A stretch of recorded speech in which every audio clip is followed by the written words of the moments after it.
In this review we're going to process a materials processor.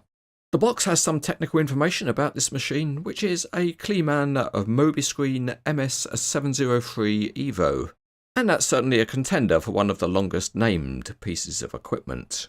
Included in the box is a nice colourful sheet which explains the main features of the model, and this model is actually a mobile screening plant.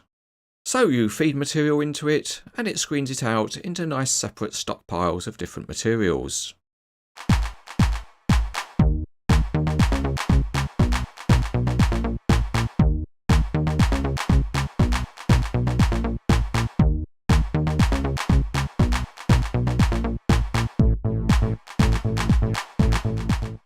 The screener has arrived on site, so let's set it up so it can begin work.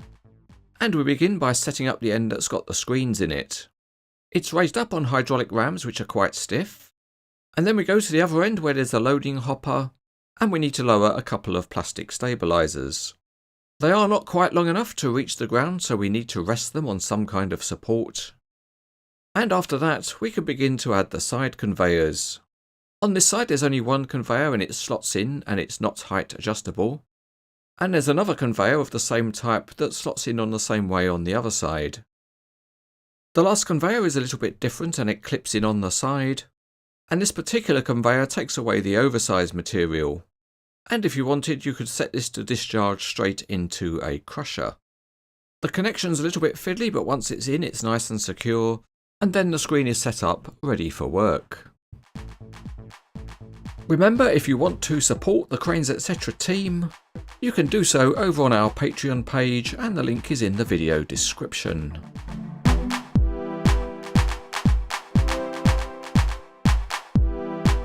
Looking underneath you can see the detail of the conveyors, and also the main structure.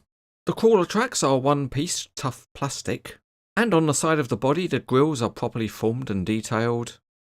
And if we look at the fines conveyor, there's nice rollers detailed underneath.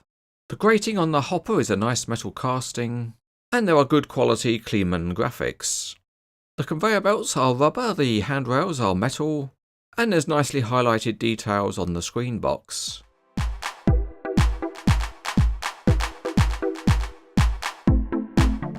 We'll begin by testing the model out, and it's configured in transport mode. And the plastic tracks can't grip on a smooth surface. But they do roll easily enough by hand, and they would have no trouble on a rough surface. The oversized conveyor has the ability to move left and right. And the rubber belts on the conveyors can be inched along by using your fingers.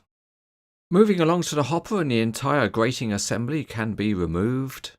So you could have the sloping grating set to one side or the other. The hydraulic rams controlling the grating also work, so you can tilt it up. And there are a couple of small plastic legs which can be pulled up, so you can support the grating at a steeper angle. In practice though, the adjustment on the legs is fairly small. So that really covers the main functionality of the model, but it is good for posing other models with it, such as an excavator to load it, or you can add a separate crusher to feed the screen. Conrad models are usually heavy metal, so we need something to be able to move it. So here comes a friendly low loader which is up for the task. For speed, the Cranes Etc. team use the giant hand crane to load the screen on. But one thing to notice is that the fines conveyor is not foldable, so it sticks out at the end.